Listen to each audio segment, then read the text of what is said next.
What's up, YouTube? Welcome back. So in this video, I'm going to talk about a few topics in this video. So this video is going to, be focused on more than one topic. The first thing I want to talk about, and before I get into that, I just want to say, if you hear some music in the background or some noise in the background, my apologies, neighbors, okay? But the first topic I want to talk about is this whole Saweetie and Quavo situation. And I'll say that, I, on the outside looking in, I liked them as a couple. And I was rooting for them. I was wanting them to be like the non-problematic, black guy, biracial girl couple. Unfortunately, that is not the case. And unfortunately, or fortunately, Saweetie and Quavo are no more. Say it ain't so. Say it ain't so, right? And there's like theories that are going around. Basically, the main theory is that Quavo committed infidelity in one form or another.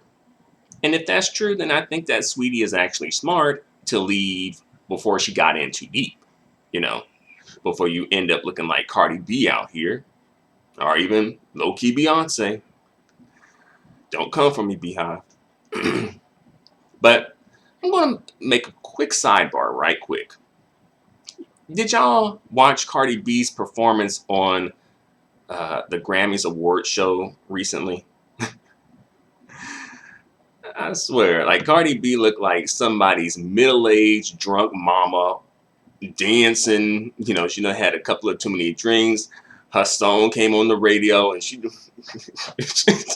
someone like drunk, middle-aged, slightly offbeat mama dancing and making a fool of her kids, or embarrassing her kids and making a fool of herself. And I was just like, whew,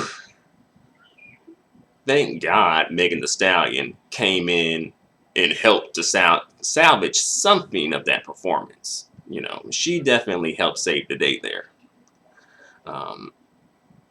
But yeah, another thing, why didn't Beyonce perform her part on Savage with Megan Thee Stallion? She was in the award ceremony, or at the award ceremony.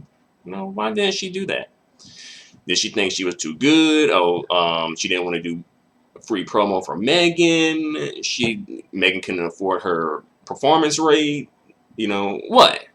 Because you jumped up and hopped on the remix of it, and that's cool. That's cool. That definitely, I'm sure Megan really appreciated that.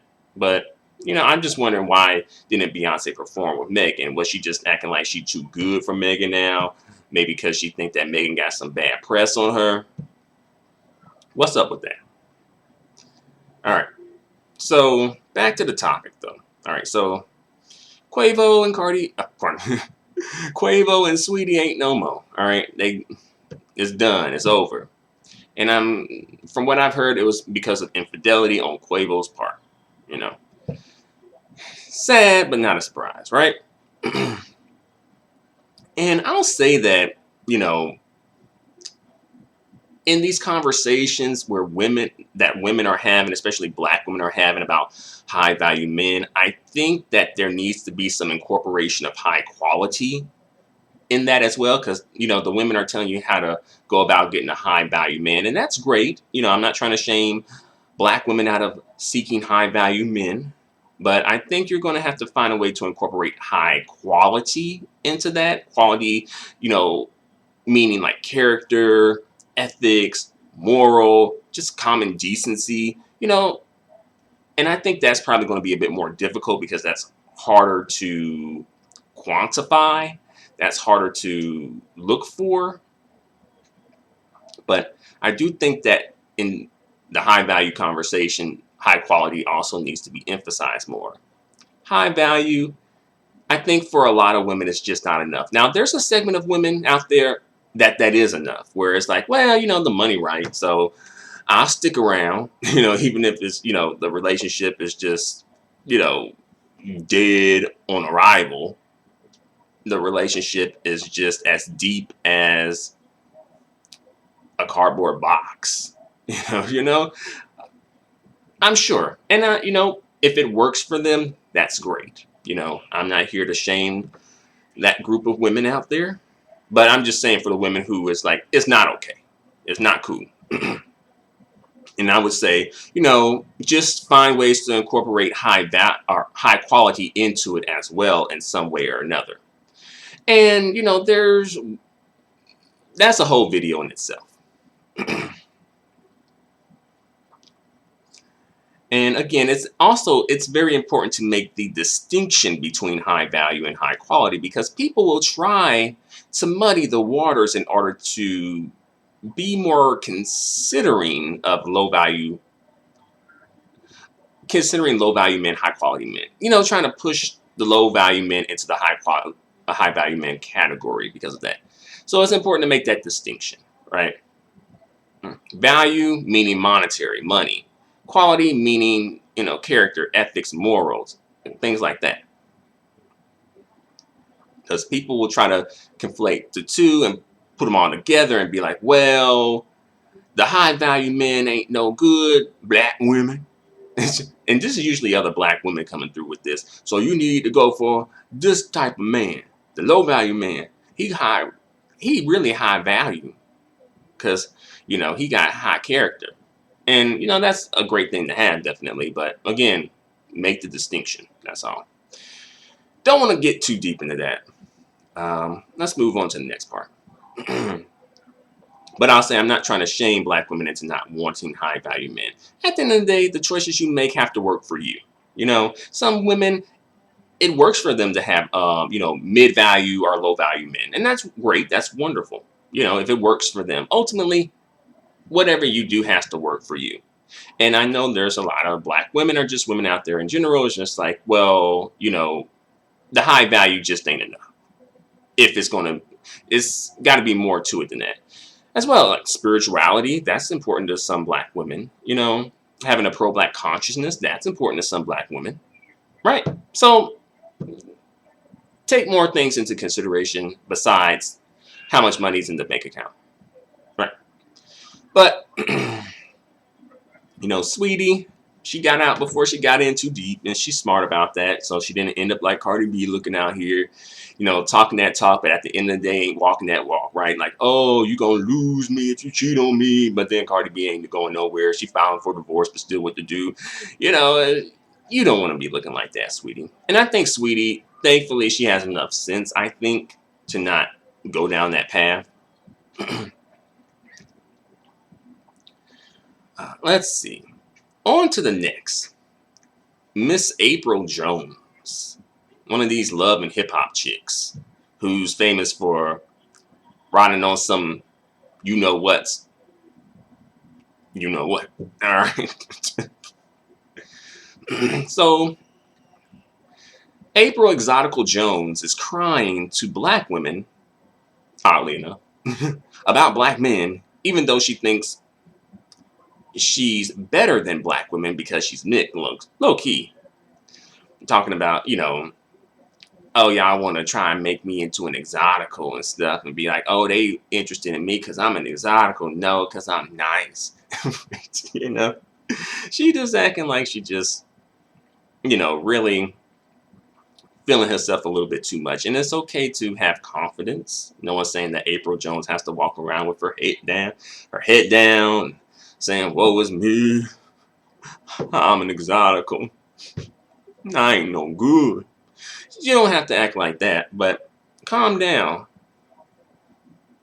And notice, though, she's crying to black women. They come to black women when they need a shoulder to cry on. They ain't going to black men for it. And Apryl Jones is part black and part Asian. And notice that she is not crying to Asian women about this either.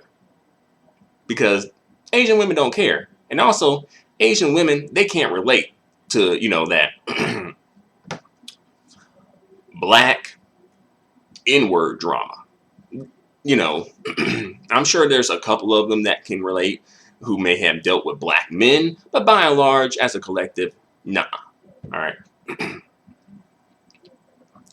And for some reason, black women want to come through with the capes on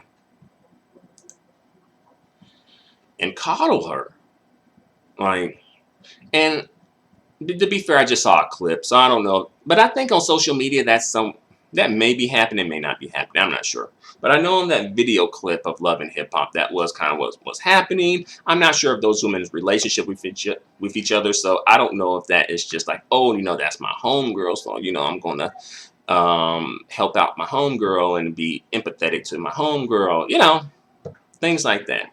But again, notice that she is crying to black women, even though she low-key thinks she better than black women. But who they come to when they need some help? When they need a little bit of TLC, a little bit of tender love and care. Mm-mm. Big black mammy to the rescue. So yeah, all of a sudden, the big black mammy coming to the rescue. It's gonna be okay, Miss April. It's gonna be okay. You ain't gotta deal with all this stuff here. You's a pretty light-skinned girl.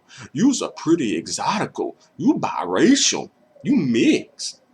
And I know they ain't like that per se, but sometimes it can kind of get to that point, though. And also, Apryl Jones is far from perfect. She's not the person that should be delivering a message about like black men not being like good partners or whatever in a relationship or whatever. And I'm not saying that what she's saying doesn't have truth in it. I'm not saying that she is just making up complete lies and it's just unfounded. I'm not saying that, but I'm saying she's not the one to deliver that message. And unfortunately, a lot of times the messenger is important, right? Again, I'm not discounting what she says, but it's just like, well, Apryl, you kind of don't really have room to be talking about, stuff like that either. Because from what I've seen and how you get down, it seemed like you kind of just found your match. Just like how Cardi B and Offset kind of found their match to an extent, right? I mean, then she was with Omarion 1 minute and then had a kid with him, and then she jumped over to Little Fizz too. And then I don't know where she at now with some dude named Drew. I don't know who Drew is. I thought Drew might have been Omarion, but I'm like, well, Omarion's name is Omarion, right? Or is that his stage name? I don't know. I don't really keep up these folks like that. So yeah, for the whole Apryl Jones situation, it's like, right? But black women gonna come through and coddle them for some reason. I guess maybe they feel like they can relate, and to an extent, they can relate since they're dealing with kind of like more or less the same dudes or the same type of dudes. So perhaps, but I feel like if it was the other way around and the black women were coming to a group of exoticals looking for sympathy and empathy, I don't really think that they would be so quick to give that sympathy or empathy to them. That's just my thought. That sisterhood stuff, it seems to be like a one-way street. It don't seem to be like a two-way street. It seems to be the black women giving to the exoticals, right? And then the exoticals just taking from the black women and taking off with your black man, right? And, I don't know. Maybe it's just something that I'm only seeing, but I don't know. I just feel like the sisterhood, I don't think is really all that strong outside of what the exoticals can get from the black women. As a collective, I'm not saying that every single exotical, biracial, mixed, whatever you want to call them, is like that, because that's not true. But more than enough are. I hope that, Saweetie isn't one of those types. But, you got to vet folks. Really, you got to vet everybody these days. Everybody. Vet everybody. Vet your mama, your daddy, your sister, your brother, your boss, your Uber driver, vet everybody. Vet me, vet everybody. So let's move on to the next section here, and that is Lori Harvey. And I meant to sort of make a video about this sooner, but I kind of got sidetracked with some other things and just didn't have time to devote to YouTube videos at the time. But I do want to kind of touch on this situation. So a lot of black men and some black women are bothered by Lori Harvey and the way that she kind of, gets around, you know, Lori get around, right? And goes through men, particularly black men, because it seems to be the dudes that she's dealing with right now. And I do find that a bit odd that folks are really so concentrated on Lori Harvey for some reason. And also, there's a lot of like assumptions being made too, or at least some serious assumptions being made. But I'll get into that a little later in the video. But I'm saying, DJ Vlad instigating it, but when it comes to black men, that's these dudes' white daddy though. And these dudes want to make sure that they white daddy is taken well care of. Right? They want to make sure that white daddy Vlad eating good in the hood, getting good in the neighborhood. Like, make sure that white daddy Vlad got tons and tons of footage and tons of black degeneracy to exploit, to perpetuate, right? So, they just being really good sons. These black men, Vlad is they white daddy and they the sons, and they just being good sons, and they looking after their dad saying, white daddy, you good, you good. White daddy, you all right, you good. That's what a son should do when they father for their father, especially if their father is like a certain age. You should check on your father. So that's what these dudes are doing. They being good sons to their white daddy. But it's something fun to mention, not fun, but something that needs to be mentioned, and that is black men help Vlad get what he has, what he has obtained way more than black women have. Not to say that black women haven't participated and haven't taken a part of it, because they have. All right. But black men are the one who, push that wave for Vlad TV. Black men are the one that really gets things popping off for Vlad TV. Right. And really, does Vladimir, white daddy Vlad, really do much for black men, his black sons?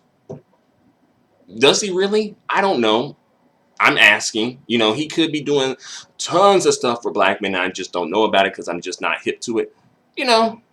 But, let me know if you know. Because y'all around here questioning Goldman Sachs, right? These black dudes out here. Okay, that's fine. You can question Goldman Sachs, but also question DJ Vlad, and as well as these black dudes out here who do not empower and uplift other black men. And DJ Vlad has somewhat of an obligation to do that too, since he has built his platform off of primarily black men. He needs to find some way to empower and uplift black men. All right. Since y'all want to come at Goldman Sachs, okay, fine. But let's do some other stuff too. And also when it comes to the Lori Harvey situation, back to that, why the concern? Why folks are so concerned about that? Wasn't the saying, let a show be a show? Right? Wasn't that the saying? Right? Not to say that Lori Harvey is a show. I don't know her like that, so I don't know. The way that Lori Harvey is moving, I kind of feel like she may have just taken some tips from, her stepdaddy, Steve Harvey, in his book, like, Act Like a Woman, Think Like a Man, or something like that. Right? And I feel like that's maybe the way that she's moving, where she may be like dating, but she's not necessarily having like sexual relations with every single dude that she's been linked with.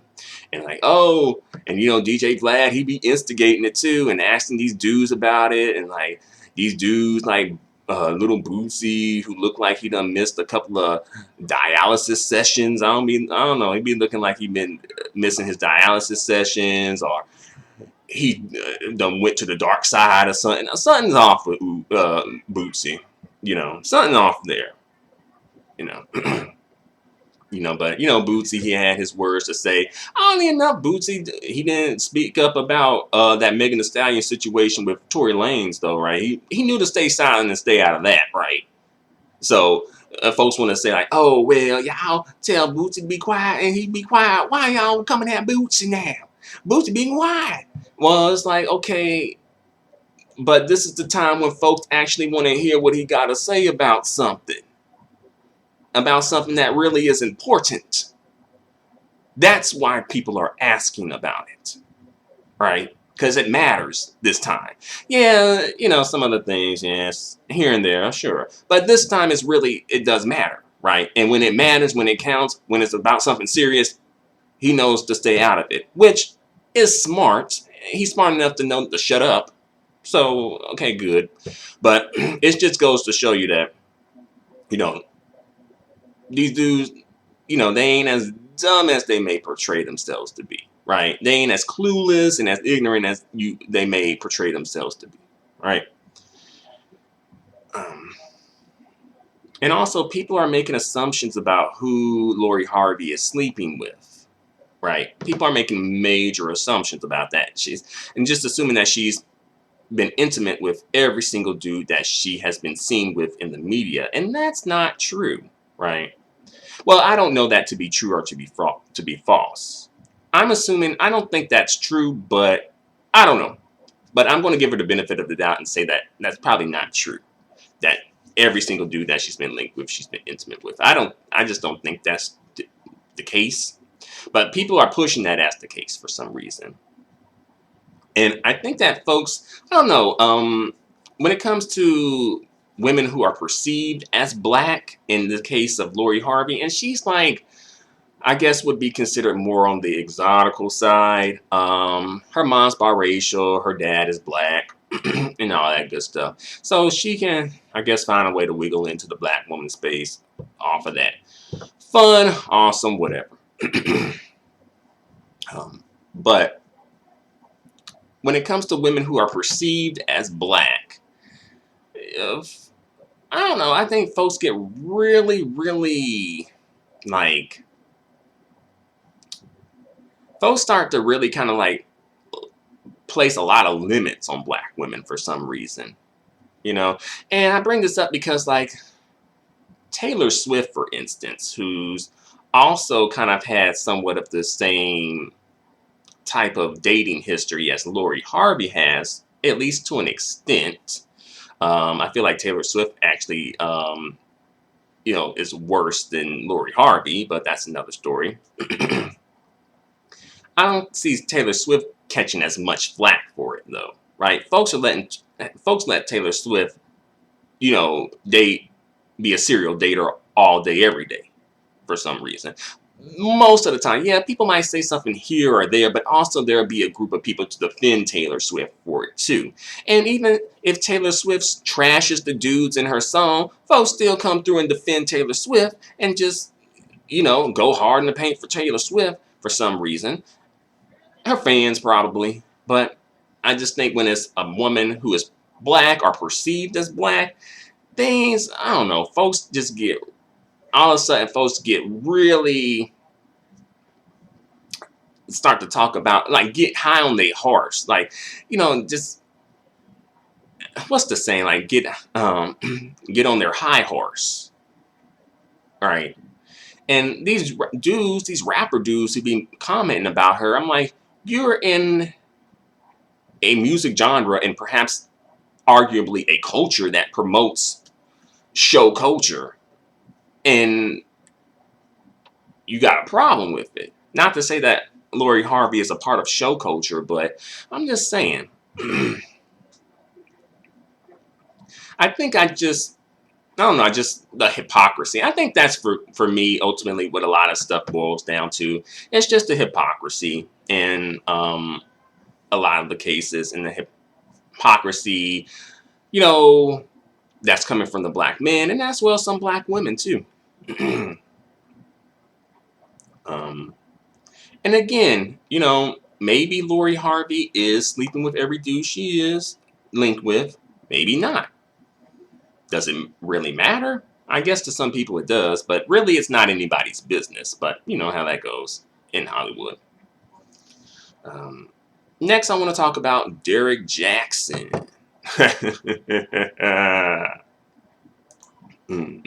Speaking of high horses, my, how the mighty have fallen. Practice what you preach, Jaxn.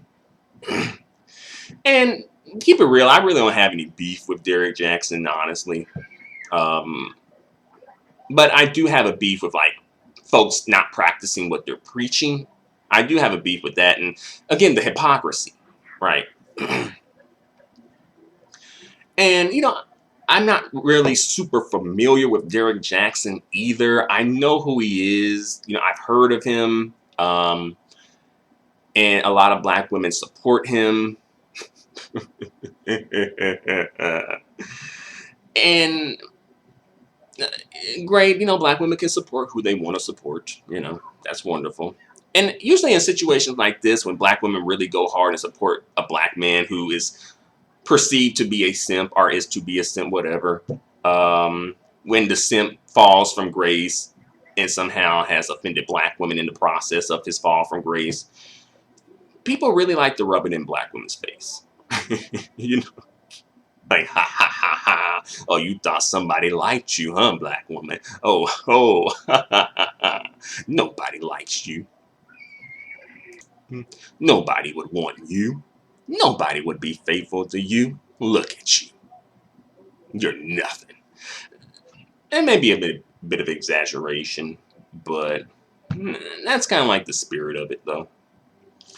I do remember when Derrick Jackson and light skinned Satan were having some like beef on YouTube or social media about some T-shirt ideas and T-shirt designs because light skinned Satan thought that Derrick Jackson stole his T-shirt designs. Which, to be fair, I think that Derrick Jackson did sort of bite off and steal some of light skinned Satan's T-shirt designs. True. um, So in that situation, I was on light skinned Satan's side. Although in the big scheme of things, I think I would be more so on, I guess if I had to choose a side, probably more so Derrick Jackson's side versus light skinned Satan's side. Just because I think maybe Derrick Jackson may be less problematic up to this point before the infidelity stuff. And to be fair, this could be just rumors. And by the way, Derrick Jackson, I think he was married to like a lighter skinned woman. That's completely a shock.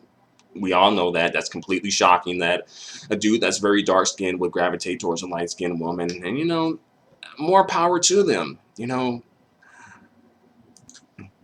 Get your swirl on. All right. Swirl it up there. All right.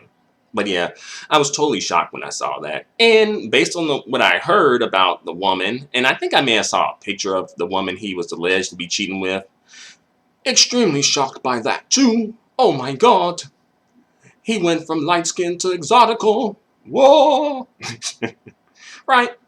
And to be fair, I'm not trying to police anyone's preferences and say that a man can't have a preference, a man can't like what he like. I ain't trying to say that. I'm saying that, hey, I just see a pattern here, and that's all.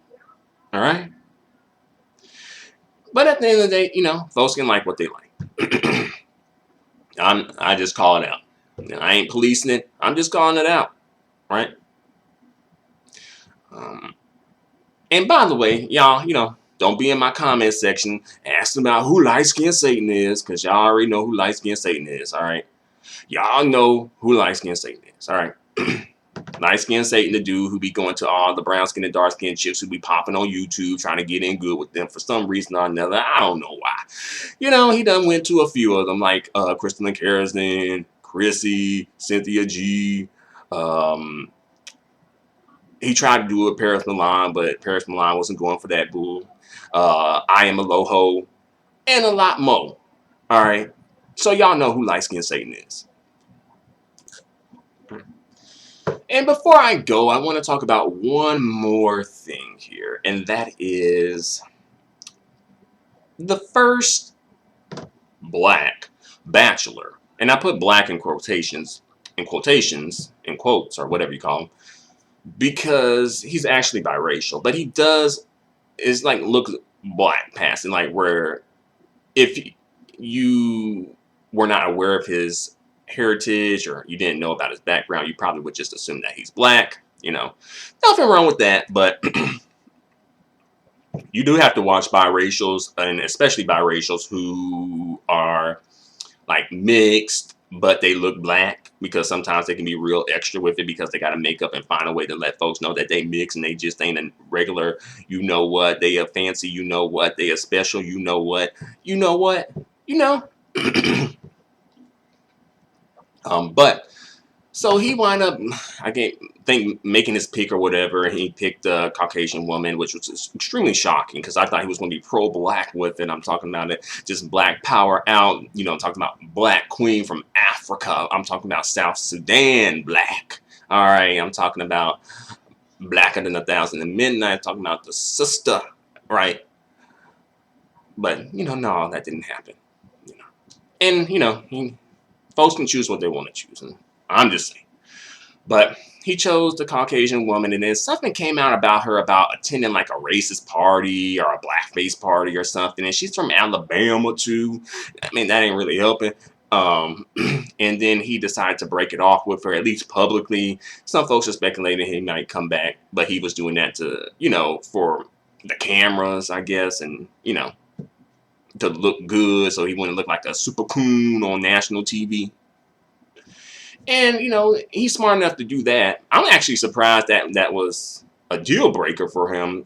Or either he would be like, I thought he may be like trying to, oh, I can educate you, you know, and, oh, you know, we all make mistakes, you know, some BS that like that, right? But apparently that was not the case. And apparently he broke it off. And, you know, hey, he has the right to do that, and I don't knock him for doing that. But I say all of this to say that when this situation happened, a YouTuber who, I'll just give their initials, I don't really want to name names per se, but the initials of this YouTuber is ODJ. So the YouTuber, he made a video about this, and in his comments section, there were a lot of black men kind of like low-key, kind of like saying like, oh, this isn't a big deal. It's not anything that should be a deal breaker in so many words. And saying like, oh, that's just white folks. You know, it's just like, really? That's what we accept now? You know? And ain't you like, aren't black men supposed to be black kings? And you a king and you accepting this type of stuff? You know? So I was just like, dang, the self-esteem is low. Y'all, these dudes will accept anything from the non-black women. And that's the thing too. It's like the non-black women, they don't gotta come through with much. You know, they really don't. And also the non-black women ain't gonna be sitting around listening to black men's demands about much of anything either. Let's be real, right? But I've gone on for long enough. I don't want to go over too long and take up too much of your time. I already took up enough of your time. Thanks a lot for watching this video, though. Let me know what you think about all this in the comments section below. Until the next video, adios and goodbye for now.